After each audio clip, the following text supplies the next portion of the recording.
Cyberbullying, um tipo de violência praticada contra alguém através da internet e de outras tecnologias relacionadas. Aliás, esse tipo de crime tem realmente chamado muito a atenção. Para a gente entender um pouquinho sobre os malefícios desse tipo de crime, a gente vai conversar com a advogada Renata Fará. Ela é assessora jurídica da Sociedade Paranaense de Pediatria. Bom, doutora, vocês estão recebendo várias denúncias em relação aí ao cyberbullying, né?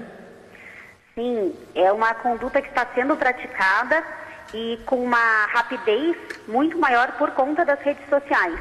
O que antes existia, que era simplesmente o bullying direcionado para determinada pessoa, hoje ele circula com uma velocidade absurda. Agora, os alunos, eles acabam sofrendo esse cyberbullying dentro do ambiente escolar, doutora? Sim, o cyberbullying, ele nada mais é do que o bullying que circula pela internet, em redes sociais, por aplicativos de mensagem como o WhatsApp. Então, o cyberbullying, ele é o bullying, mas no meio digital. Agora ele acaba se tornando mais perverso, né, doutora? Muito, muito, porque ele utiliza imagens, dizeres, ofensas, né? Ele se torna visível. Né? Bom, a Sociedade Paranaense de Pediatria trabalha com essas crianças e o que vocês conseguem observar em relação aos efeitos que cyberbullying acaba causando nessas crianças, doutora? O bullying, ele é devastador numa criança e num adolescente, onde ele tem onde a criança e o adolescente ele já tem uma autoestima mais baixa, e essa situação ela piora, tá? Podendo causar uma depressão e inclusive uma tentativa de suicídio. É algo muito sério. Então, a escola e principalmente os pais têm que estar atentos com alguma mudança de comportamento nessa criança e nesse adolescente, atitudes agressivas, qualquer coisa que mostre algo está errado. Então, tem que investigar, tem que verificar. Acho que os pais têm que ter acesso ao que a criança e o adolescente faz nas redes sociais, jogos de computador, esses jogos online, de videogame, aplicativos de conversa. Os pais têm que estar atentos. E aí que começa. E para evitar que isso se torne uma depressão, um possível... até uma tentativa de suicídio, em alguns casos muito graves, os pais têm que fornecer um suporte, seja psicológico, em conjunto com a escola, para melhorar a autoestima dessa criança e para ensinar uma forma dele reagir a esse agressor. Porque o bullying nada mais é do que uma agressão verbal, é uma violência contra a honra da pessoa. Bom, doutor, nós temos dois aspectos. Primeiro, a vítima do bullying digital e depois a pessoa que está praticando o bullying. O que é possível fazer em relação a essas duas pontas desse problema? Quando for verificado qualquer ato de violência digital, tá? Seja por WhatsApp, o que a família dessa criança, desse adolescente tem que fazer? Tem que levar esse computador ou esse celular num cartório e fazer um documento que se chama ata notarial. Com essa ata notarial, você torna aquela imagem digital um documento oficial. Isso é a prova da prática do crime. O bullying, ele é o quê? Ele é um crime contra a honra. Ele pode ser uma calúnia, uma injúria, que constitui o quê? Um crime do Código Penal. Então, com esse documento feito no cartório, a ata notarial, os pais dessa criança têm que ir numa delegacia. Em Curitiba nós temos a Delegacia de Crimes Cibernéticos, tá? Ou na Delegacia da Criança e Adolescente, para que seja instaurado, sim, um inquérito que vai apurar quem que é o autor, que muitas vezes já se sabe, e vai ser instaurado um processo criminal, sim. Existem casos, inclusive, de responsabilidade dos pais, responsabilidade civil, com pagamento de indenização pelo dano moral causado pelo filho contra essa vítima. Então é algo muito sério e existe sim punição. Existe um crime previsto no Código Penal e existe punição sim. No caso do adolescente que praticou o bullying, que é o agressor, ele recebe sim medidas socioeducativas que estão previstas no Estatuto da Criança e Adolescente. Agora, doutora Renata, a gente sabe que a justiça é um tanto quanto lenta a nível de Brasil. Nesses casos envolvendo aí o bullying digital, ela tem sido um pouco mais ágil, podemos colocar dessa forma? Sim, sim. Até porque a vítima, ela é um vulnerável, né? Uma criança e adolescente, ela tem uma proteção especial. Quando existe essa divulgação de imagens e ofensas na internet, pode ser solicitado ao provedor que exclua essas imagens, como uma forma de proteção e preservação da imagem da pessoa, da vítima do bullying. Então, existem diversas medidas para proteger, mas o mais importante é a família e a escola estarem atentas e trabalhar a questão psicológica dessa vítima, para que isso não ocorra de novo.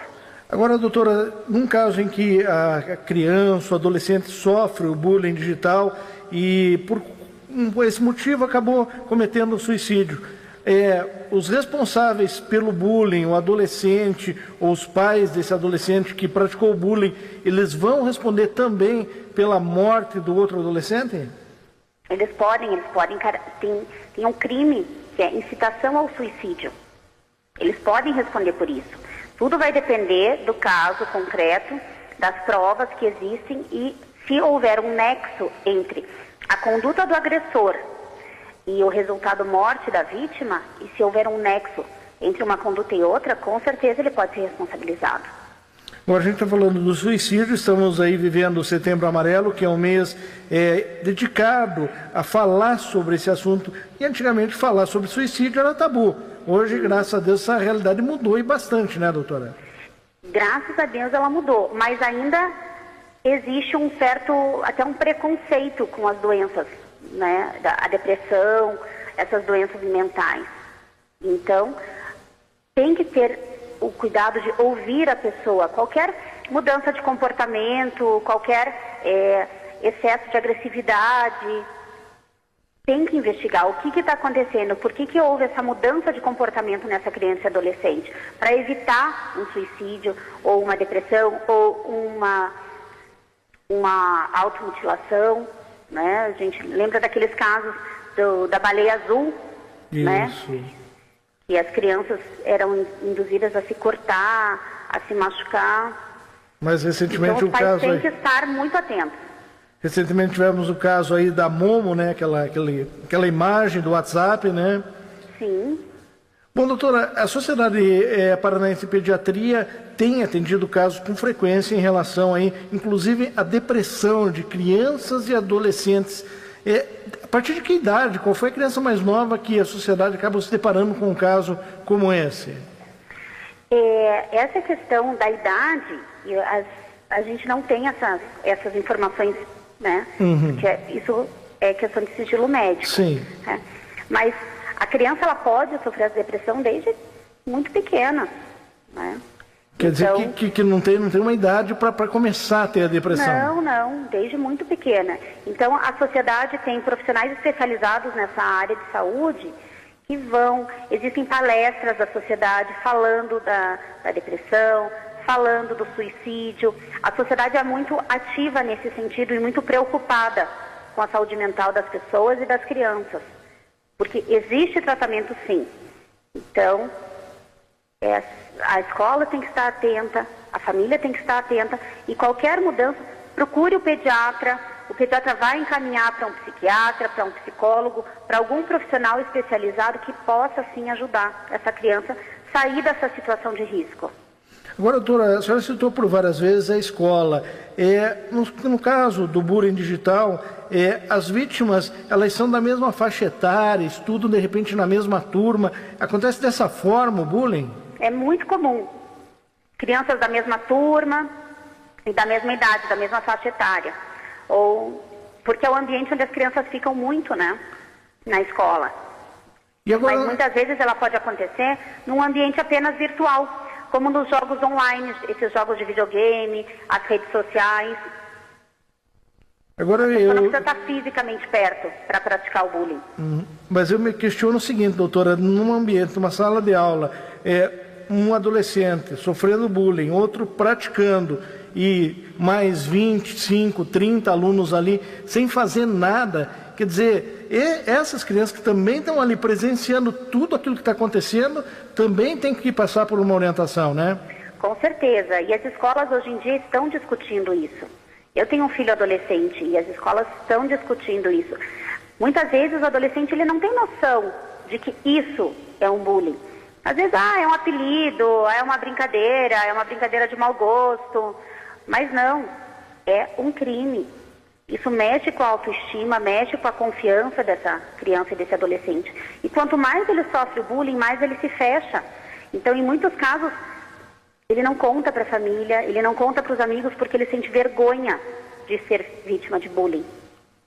Quer dizer, é um problema aí de saúde, é também um problema que envolve a área de segurança também, né, doutora? Com certeza. E os pais é que têm que ficar atentos para tentar detectar o quanto antes esse tipo de problema, para evitar, de repente, até uma tragédia dentro da própria família. Exatamente. Então, o diálogo em casa é muito importante, conversar, a escola, divulgar isso, dentro de casa também. Então, a Sociedade de Pediatria está fazendo essa divulgação, junto com os próprios médicos, divulgando isso para os médicos poderem levar isso para os pais, para os seus pacientes. Então, é uma ideia que tem que ser muito bem trabalhada, muito bem divulgada. Bom, os pais que estão nos ouvindo agora, doutora Renata, e querem conhecer mais o trabalho que a Sociedade Paranaense de Pediatria desenvolve em relação a esse tema, vocês têm alguma página específica sobre o tema? Tem a página da Sociedade Paranaense de Pediatria, e ali tem artigos, tem os eventos. O nosso site é www.sdsapo.org.br.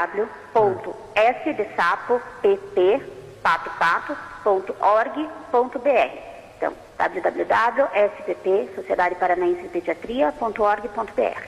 Quer dizer que vocês ali divulgam, inclusive, eventos que vocês fazem, palestras, isso para orientar os pais em relação a esse assunto. Exatamente. Bacana. Doutora Renata, eu quero mais uma vez agradecer a sua participação conosco aqui na Difusora.